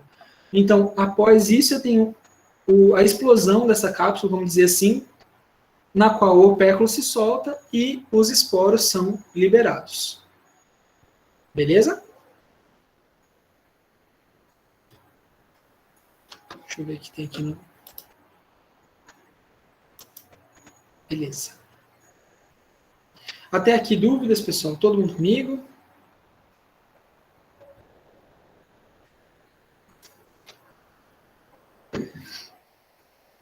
Nessa parte, acho que pedagogicamente fica um pouco mais simples, porque já começa a tomar um aspecto de outras disciplinas que vocês já tiveram, tipo zoologia, né? Que a gente vai ver no grupo, descreve o grupo, as características, então é mais o rolê desse momento da sistemática. Além da classe Sphagnopsida, podemos falar da classe Andreopsida, tá? Que vão ser os chamados musgos de granito. São bem incomuns para nós, mas são bastante importantes nas áreas temperadas, tá? Temos cerca de 100 espécies aí distribuídas em só 2 gêneros, no gênero Andrea e Andreobrium. E o que vai diferenciar essa classe aí das outras? Então, tem um protonema com 2 ou mais fileiras de célula, que já é diferente do protonema de Sphagnopsida, que era uma fileira só. Os rizóides com 2 fileiras de célula, e a cápsula é bem pequenininha e marcada com linhas. A gente consegue ver essas linhas nas cápsulas. Sendo que os esporos aqui são bem dispersados pelo vento. Um pouco diferente das outras, que têm dependência bastante grande de áreas úmidas também. Justamente porque os musgos de granito acontecem em áreas mais secas, né? Tanto que eles acontecem justamente associados a afloramentos de granito. O nome não é à toa, tá? E aí a gente não entra nem em muitos detalhes nessa classe, porque é realmente uma classe bem reduzidinha. E passa a classe Bryopsida. Aí essa aqui é a rainha, mais uma vez, das briófitas, né? Uma das maiores classes. Tem várias espécies endêmicas, várias espécies epífitas, em florestas temperadas e tropicais, fazem super parte da composição desses ecossistemas. Essas plantas vão ser super importantes como bioindicadores de qualidade do ambiente, né? Onde eu tenho bastante briófita em geral. A gente tem uma pré-noção de que esse ecossistema está relativamente bem regulado, tá? Então é bastante importante que a gente se ligue nessas plantas. O protonema vai ser composto por uma camada de célula, os gametófitos são folhosinhos e pequenos. Então, por exemplo, as imagens que eu mostrei para vocês, que eu tirei, as fotos, todo mundo está aqui na classe Bryopsida. Tá? As fotos que eu tirei não tem ninguém Sphagnopsida nem Andreopsida. Os feridos também só tem uma camada de célula, os rizóides são multicelulares, o esporófito vai estar lá no ápice do gametófito mesmo, e aqui eu também tenho bem comumente a reprodução assexuada por fragmentação. E dentro da classe Bryopsida, eu vou ter as células especializadas em condução, que são os hidroides e os leptoides. Né? Vou ter formas de crescimento diferentes, que é uma forma que a gente chama de coxinho, que parece a escovinha de mamadeira, e outra forma pinada, que vai parecer uma folhinha de samambaia, dentro da classe Bryopsida. E essa classe vai ocorrer nos mais diversos ambientes. Tá? Apesar de ter uma preferência por ambientes úmidos, vai poder ocorrer também em ambientes secos. Se vocês derem uma olhada no Google, tem crescido cada vez mais trabalho com as briófitas na caatinga, por exemplo, tá? Que a gente nunca imagina briófita, né? Porque a gente sempre pensa que tem que ter água e tudo mais. Mas os estudos têm mostrado que nós temos espécies bastante interessantes de briófitas em áreas de caatinga. Dentro dessa classe, nós vamos ter células especializadas na condução de seiva.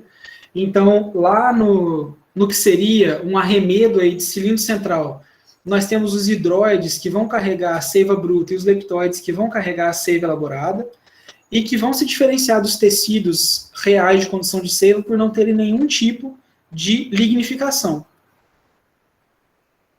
Ao contrário do xilema, vamos dizer assim. Mas são muito parecidos no formato, tá? Então vejam aqui, ó, aqui a gente tem um hidroide e logo ao lado a gente tem a traqueide de Exetum, que é uma...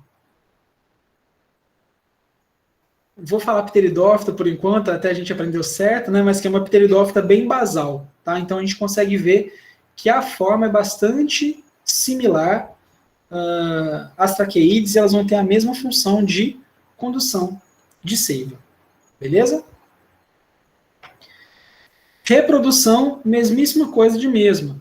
Fragmentação e utilização de gemas na reprodução assexuada e alternância de gerações heteromórficas na reprodução sexuada. Sendo que o ciclo é aquela mesmíssima coisa de sempre. O gametófito masculino e feminino vão formar os gametângios, que vão formar os gametas, que na presença de água vão proceder à fecundação, que vai formar o embrião 2N, que vai crescer e formar o esporófito. Lá dentro do esporófito eu vou ter meiose, formação de esporo, e aí germinação de novos indivíduos. Tranquilo?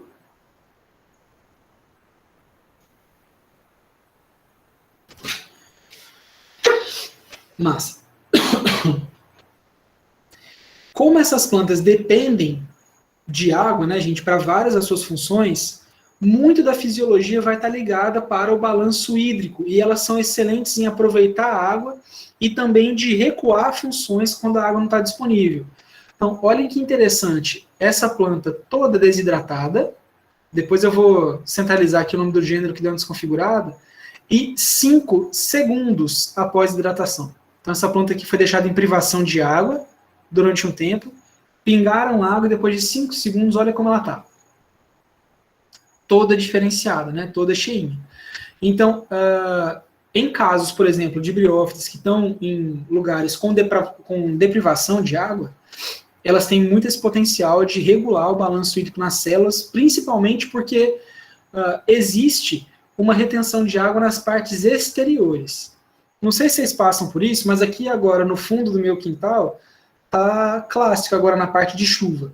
Forma-se a camada de musgo, de lodo, e quando você pisa, mina a água. Então a água não está só dentro da planta, ela está fora também. Essas plantas conseguem manter uma lâmina de água, vamos dizer assim, né, ali no exterior, que vai ajudar elas manterem esses processos funcionando. Pode falar, Zé. Aqui no telhado daqui de casa tem muitas delas aí dessas plantinhas. Aí quando é no verão elas ficam tudo sequinha e tipo meio murchinha. Mas qualquer gota de água que cair e molhar elas, rapidamente elas ficam verdes. Isso aí. Justamente por essa capacidade de executar com perfeição o balanço hídrico. Tá? E apesar de serem plantas muito pequenininhas, elas vão ter uma grande importância ecológica. Tá? Então, existe uma grande diversidade nesse grupo, né? Principalmente em florestas pluviais, ou seja, florestas que recebem muita água, muita chuva. A gente não pensa nisso, mas principalmente por conta de zonas temperadas, o musgo Sphagnum por si só, o gênero Sphagnum, ele cobre cerca de 1% da superfície terrestre. Então, quando você pensa nisso em representatividade, né, de uma espécie de planta, é muita coisa. E é interessante que essas plantas elas conseguem armazenar muito carbono, tá? Justamente porque elas ficam fazem a fotossíntese, né? Armazenam carbono, e o próprio Sphagnum, que é o musgo de turfeira, ele guarda um tantão de quantidade de carbono orgânico, tanto que o aumento do aquecimento global pode derreter camadas de gelo nessas áreas onde tem Sphagnum e liberar esse carbono todo para a atmosfera, elevando os níveis de CO2. Então, a regulação da quantidade de briófitas, né, pode ajudar a gente a regular a quantidade de carbono na atmosfera. A Daime perguntou aqui, né, e como elas morrem? Porque se deixar uma planta sem água, tem chance de morrer, mesmo colocando água depois. É claro que tem um limite, né, gente? dependendo do quanto essas plantas ficam sem água, elas não vão voltar, né? Vou deixar a planta aqui 200 anos sem água e depois eu ponho. Então, da mesma forma que as plantas da casa da gente também têm limites, elas também têm, né? Tanto que se a gente for pensar, tem as nossas próprias plantas, algumas aguentam mais tempo sem água, outras aguentam menos tempo. Então, se você tem uma zamioculca, por exemplo, você vai matá-la de sede se você não regar ela durante muito, muito tempo. Já se você tiver uma avenca, você deixou de regar 2, 3 dias, ela provavelmente vai ficar bem chateada, tá? Qual do cerrado, da Emily? Não entendi sua pergunta. Você não disse que... Acho que não sei se era no sertão ou foi no cerrado, porque eu deixei bem baixinho aqui o som. Que tinha briófita. E como que você está assistindo a aula com o som baixo? Porque eu não posso aumentar.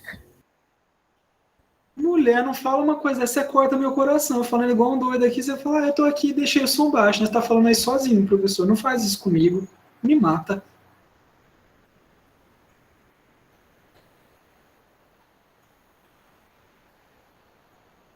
Rindo para não chorar, né? Mas bom, eu falei que tem algumas importantes na caatinga, talvez seja isso, né? Então, da mesma forma, elas vão ter limite para esse tempo que elas podem ficar sem água. É igual qualquer outra. Acontece da mesma forma, né? Algumas vão aguentar mais tempo, outras vão aguentar menos tempo, e tudo isso vai ser selecionado evolutivamente falando, pelas pressões evolutivas que essas plantas viveram ao longo da existência delas. Então, mesmo que você pegue plantas que têm grande capacidade de retorno, né, se você deixá-las além do que elas conseguem, é claro que a fisiologia não consegue repor essa quantidade.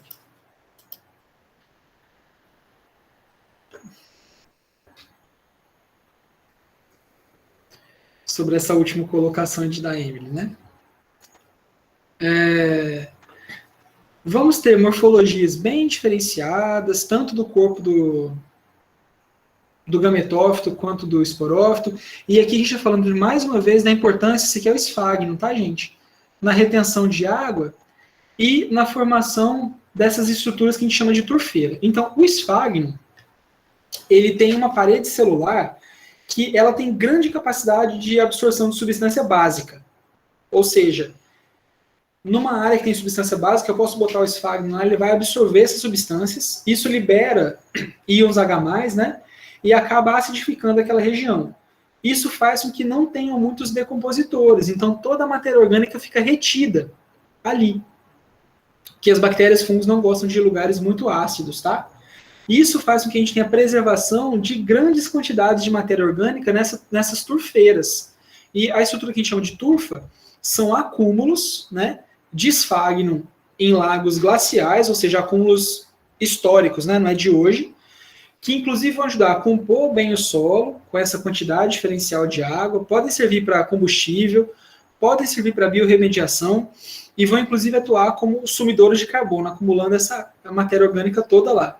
E aqui tem uma situação bem interessante, que é a preservação, né, de um corpo dentro da turfeira, que é o homem de Tollund, então, que foi mumificado num pântano desse, justamente porque a decomposição é tão baixa que a gente consegue manter a estrutura quase inteira do organismo. Então, ó, parece que o bichinho está só sequinho mesmo, né? Falta um golinho de água aí, se colocar ele hidrata.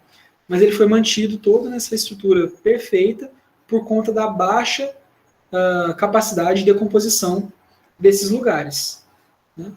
Pensando nesse processo de retenção de água, o esfagno, ele é capaz de reter até 20 vezes o peso seco em quantidade de água. Tá? Então, ele é excelente para manter a umidade das coisas. Tanto que muitos criadores de outras plantas usam o esfagno para compor o substrato onde você vai plantar, que ele ajuda a reter umidade no solo. Pensando em processos naturais, as briófitas vão estar muito próximas dos primeiros colonizadores de ambientes nus. Então, por exemplo, quando a gente tem uma sucessão ecológica acontecendo em rocha nua, chegam os líquens, logo depois chegam as briófitas, né? A gente tem uma lógica que é mais ou menos nesse sentido. Então, rocha nua, cresce líquen, crescer um pouquinho de líquen, já as briófitas conseguem começar a colonizar, e a partir daí possibilitar a formação de solo para manutenção e crescimento das plantas vasculares. E nesse processo elas vão ser o que a gente chama de facilitadoras, né? Vão facilitar vários outros processos ecológicos que vêm depois. Então, as briófitas vão reduzir a erosão do solo, capturando água e nutrientes, vão prover abrigo para microfauna, para organismos bem pequenininhos, e também favorecer a germinação de sementes, porque seguram água, dão boa estrutura para o solo, tem nutrientes, tá? E aí a Brenda mandou uma dúvida aqui a respeito dos líquens. A dúvida é que, tipo assim, nunca ouviu falar, Brenda? Tá. Então, os líquens, gente, você já deve ter visto esses organismos em árvores, principalmente aqui para a gente é mais comum. São aquelas placas que às vezes dão umas cores assim esverdeadas, um verde meio clarinho, tem algumas que são bem vermelhas também. Parece um fungo. São em geral arredondados assim. E são organismos que são compostos por associações entre fungos e algas. Então, ou eu vou ter uma alga verde, uma clorófita, ou vou ter uma cianobactéria. Então, isso aqui, ó, que parece uma casca velha, né? Na verdade, é um organismo vivo, super importante para a colonização, tá? Os fungos são ótimos em extrair nutrientes de onde ninguém consegue. Então, aquela frase, tirar leite de pedra, quem criou provavelmente foi um fungo. Eles liberam várias substâncias nas rochas que ajudam a mobilizar nutriente. Essa associação com as algas, então, vai fazer com que as algas possam se alimentar desses nutrientes, fazer fotossíntese, devolver energia para o fungo, e eles são excelentes no início da colonização. Tá? Assim como o Willam está falando aí, ó, eles, as briófitas, vão agir preparando o terreno para que outros organismos possam colonizar posteriormente. Certo? Não vamos romantizar isso, tá, gente? Não, nossa, como eles são bonzinhos, eles querem que os outros organismos vivam bem, cresçam. Eles não fazem ideia que isso acontece. Os outros organismos é que foram selecionados também evolutivamente para aproveitar esses processos que são gerados pelos líquens, pelos musgos. Tá?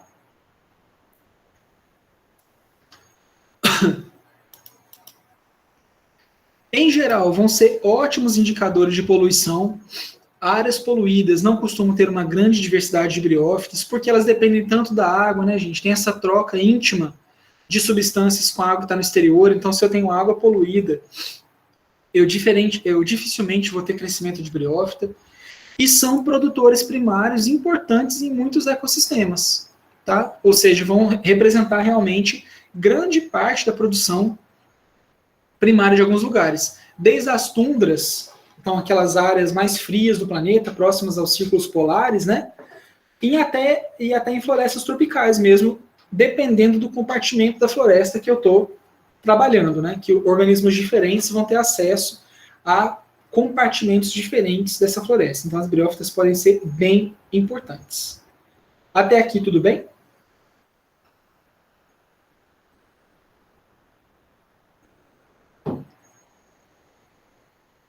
Até aqui tudo bem para quem está me ouvindo num volume adequado para o ouvido humano e que está escutando o que eu estou falando?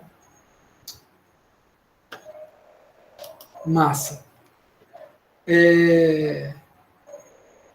Esses organismos também vão ser muito importantes, gente, apesar da gente focar aí nas áreas úmidas, em áreas secas, tá? Por incrível que pareça. Justamente por essa capacidade delas fazerem um balanço hídrico. Em áreas secas, juntamente com cianobactérias e líquens, as briófitas vão formar uma estrutura que a gente chama de biocruste, ou crostas biológicas no solo. Essas crostas vão ser super importantes para aumentar a estabilidade desses solos. Então aqui a gente tem uma foto, né, do deserto do Colorado lá, ó. E todo esse enrugamento aqui no solo são os tais dos biocrustes formados por esse combo de cianobactéria, musgo e líquen. Isso vai estabilizar o solo, vai aumentar a fertilidade desse solo, aumentar a infiltração de água e abrigar também fauna. São bem importantes em áreas onde eu tenho pouca precipitação, que podem ser desertos ou inclusive áreas como as tundras, que são frias, mas que são também secas. Beleza?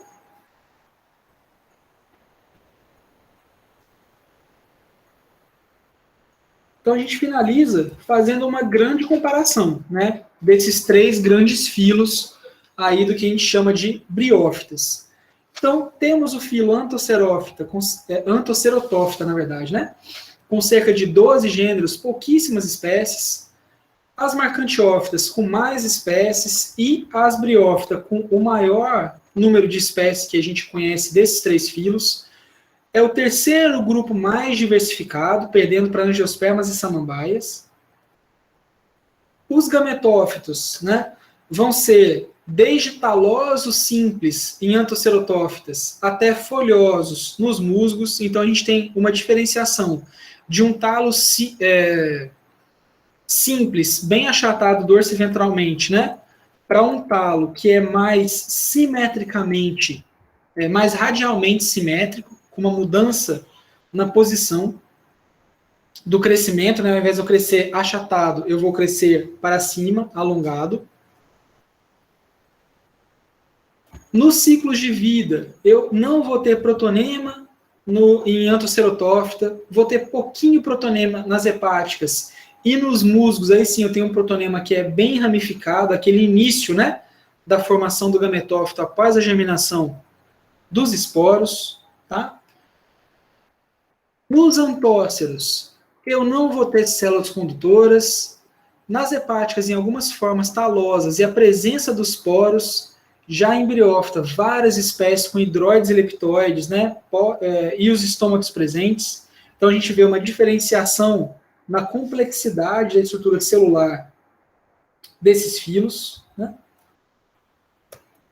Vou ter também uma diferenciação de posição dos anterídeos e arquegônios. Nos antóceros vai estar tudo inserido lá no talo, e já nas hepáticas eu vou ter esse arquegonióforo e o anteridióforo, que vão ser os guarda-chuvinhas, que vão portar arquegônios e anterídeos. Nas briófitas, isso vai estar tudo lá no ápice dos gametófitos, né? Se eu focar mais uma vez em marcantiófita, vou ter anterídeos e arquegônios bem superficiais, enquanto nos outros, né, eu vou ter esse distanciamento dessas estruturas do gametófito, principalmente através de estruturas alongadas, como é o caso nas anthocerotófita e nas briófita, né? Então aqui a gente tem todas as comparações das setas. O ideal aqui dessas tabelas é que vocês possam voltar e ver o resumo dessas informações para todos esses grupos, né, de tudo que a gente foi vendo até agora comparando os 3 filos de uma vez só. Então, temos diferenças claras no esporófito, também desses 3 grupos, e tudo isso vai resumir a grande diversidade que a gente tem dentro de briófita, gente. Então, não sei se vocês percebem, mas parece um grupo que a gente não dá nada por ele, né?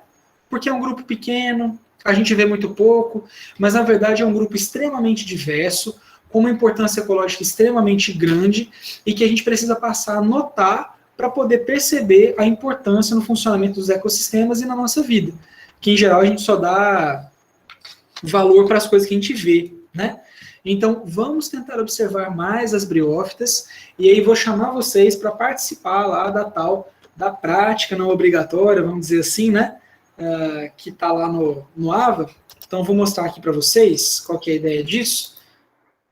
Só para dizer, né, em questão de conteúdo, é só tudo isso, né, que eu despejei aqui na cabeça de vocês hoje. Então, deixa eu mostrar para vocês a ideia da prática aqui agora. Ó.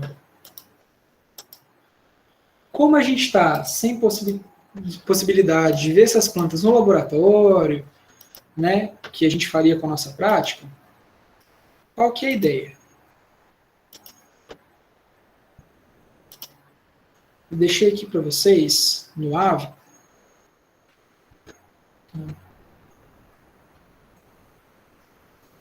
todo mundo vê minha tela? Vê, né? Sim. Já aqui no finalzinho, ó, uma semana 6 praticando com as briófitas. Então, vejam bem, não tem entrega obrigatória, seria legal que todo mundo participasse, não tem um prazo para participação, então vocês podem fazer isso ao longo da disciplina aqui. E a ideia é que a gente pense nas briófitas que estão próximas da gente aí. Vou aumentar, né?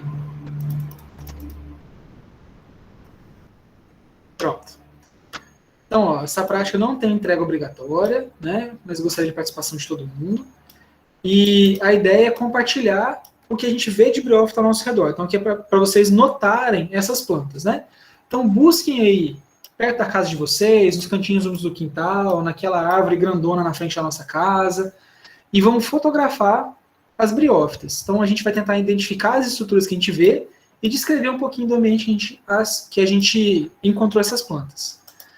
Então, já fiz aqui, abri o fórum, deixei aberto e já fiz o primeiro post para vocês terem uma ideia de qual que é a ideia, né?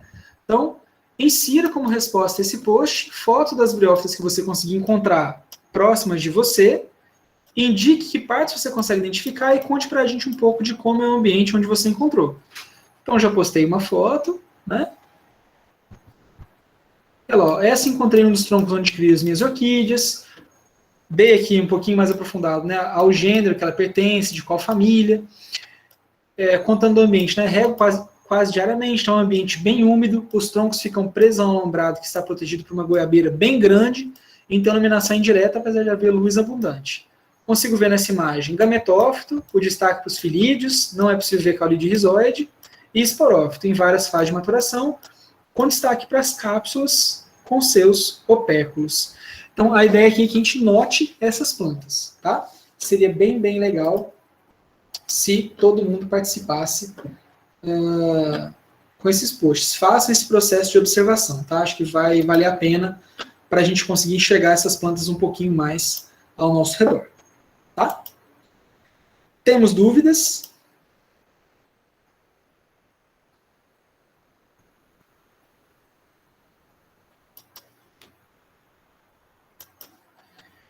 Beleza. Gente, além dessa aula, dos slides, já está lá no Ava para vocês uma série de leituras, tá? Tem leituras muito, muito legais. Tem uma palestra do Simpósio de Conservação e Biodiversidade a respeito de briófitas do Nordeste. Então, mergulhe nas leituras lá, que eu acho que vai ser importante para sedimentar e para construir mais conteúdos a respeito de briófitas. Tranquilos?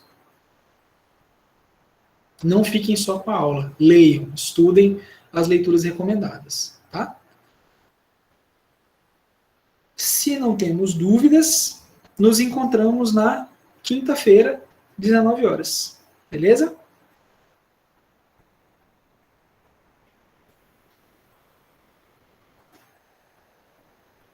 Vou encerrar a gravação aqui.